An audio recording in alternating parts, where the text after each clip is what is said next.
আজকে Valentine day, কিন্তু ভক্তদের জন্য আজকে হচ্ছে কাউ হাগ ডে, অর্থাৎ গরুকে আলিঙ্গন করবে। এবার গরুকে আলিঙ্গন করা নিয়ে কেন্দ্রীয় সরকার সরাসরি ঘোষণা করে দিয়েছে যে ভ্যালেন্টাইন ডে নয়, আজকে গরুকে গলা জড়িয়ে ধরতে হবে, আলিঙ্গন করতে হবে। কিন্তু এটা নিয়ে রাজনীতি থেকে শুরু করে বিভিন্ন ধরনের মানুষ এটা নিয়ে খিল্লি করেছেন বিজেপি সরকারের। বিভিন্ন জায়গাতে গরুকে মালা পরাতে গিয়ে, গরুতে আদর করতে গিয়ে বিজেপি নেতারা গুঁতো খেয়ে কারোর হাড় ভেঙেছে, কারো পেট ফুটো হয়ে গেছে, এরকম ঘটনা আপনারা দেখেছেন বিভিন্ন সময়। তো আজকে যেটা হবে সেটা হচ্ছে এটা নিয়ে খুব সুন্দর ব্যাখ্যা করেছেন আমাদের বিভিন্ন নিউজ চ্যানেলে যিনি বসেন। তার বক্তব্য খুব ভাইরাল হয়। তিনি হচ্ছে চন্দ্রিল ভট্টাচার্য।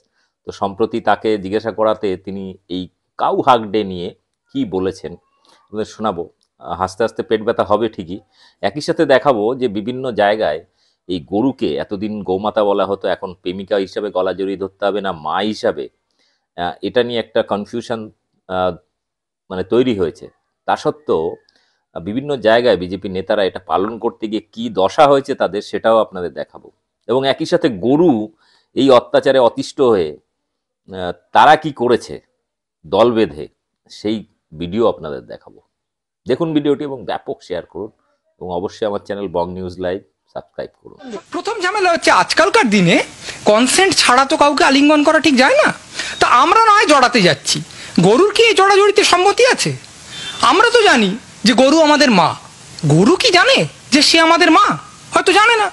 গরু হয়তো মনে করে এ একটা অন্য প্রজাতির অত্যন্ত শয়তান প্রাণী, যে প্রত্যেক দিন গরুর বাচ্চাকে বঞ্চিত করে গরুর দুধটা চুরি করে নিয়ে নিজের বাচ্চাকে খাওয়ায়, যে গরুকে দড়ি গলায় বেঁধে টানতে টানতে নিয়ে যায়, খোঁটায় বেঁধে রাখে, কখনো হয়তো অমুক টানায়, কখনো গাড়িতে জুতে দেয়, কখনো ভার বওয়ায়।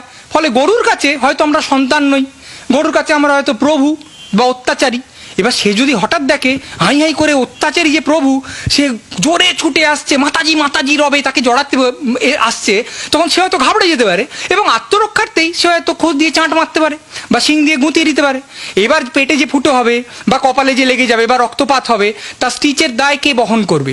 সেই খরচা কে বহন করবে? এ একটা অত্যন্ত গূঢ় আর্থিক প্রশ্ন। তারপরে হচ্ছে এরকম হতে পারে যে গরুর অত্যন্ত নার্ভাস লাগলো, কারণ ওই রকমভাবে আসমুদ্র হিমাচল জুড়ে প্রচুর লোক আসছে, আর যারা বলেছেন তাদের মতবাদে প্রচুর লোক বিশ্বাসী, তাদের ভোট টোট দিয়েছেন অনেক লোক। তারা সবাই মিলে দৌড়ে দৌড়ে চলে আসছে, এই দেখে গরু নার্ভাস হয়ে গেল এত দূর যে হয়তো তার দুধটা কেটে দই হয়ে গেল। তাহলে পরের দিন যে বিপুল ব্যবসায়িক ক্ষতি, কারণ এতগুলো লোক দুধ খেতে পাবে না, কেউ চা খেতে পাবে না, কেউ কফি খেতে পাবে না, কেউ পুডিং খেতে পাবে না, কেউ ছানা খেতে পাবে না। এমনিতেই আদানি নিয়ে একটা ঝঞ্ঝাট চলছে, এর মধ্যে আরও বড় একটা ব্যবসায়িক ক্ষতি যদি ভারতের ঘাড়ে চেপে বসে, তাহলে তার পরিত্রাণ কি করে হবে? এই যে গূঢ় আর্থসামাজিক প্রশ্নগুলো, তার সঙ্গে আরও কিছু ব্যবহারিক প্রশ্ন আছে। তা হলো একটা দুপেয়ে জানোয়ার একটা চার পেয়ে জানোয়ারকে জড়াচ্ছে, তাহলে কি করে জড়াবে? তাহলে কি দু পায়ে গিয়ে তার হাঁড়ির মতো মুখটাকে জড়িয়ে ধরবে? তাহলে শিংটা ফুটে যেতে পারে থুতনিতে। নাকি গরুকে প্রশিক্ষণ দেওয়া হবে দু পায়ে হাঁটতে এবং জড়াতে? তা সেই প্রশিক্ষণ, গরু তো খুব মা, কিন্তু বুদ্ধিমতী মা হিসেবে তো অতটা পরিচিত নয়। তাহলে গরু কতদিনে সেই প্রশিক্ষণ পাবে? এই 14 তারিখের মধ্যে কি? নাকি ওটা সামনের বছর অবধি, সেই জন্যই একটু বাড়তি সময় দেওয়া হলো? নাকি মানুষকেই চার পায়ে গিয়ে চার পেয়ে জানোয়ারটাকে জড়িয়ে ধরতে হবে? যদি তা করেন, অনেক নেতাটাও বলছেন তারা তা করবেন, তাহলে চার পায়ে খুরখুর করে ছুটে গিয়ে একটা চার পেয়ে জানোয়ারকে তারা জড়িয়ে ধরছেন, এটা যখন মোবাইলে, হোয়াটসঅ্যাপে বা ফেসবুকে সর্বত্র দেখানো হবে, সেটা কি তাদের পক্ষে খুব শোভন হবে?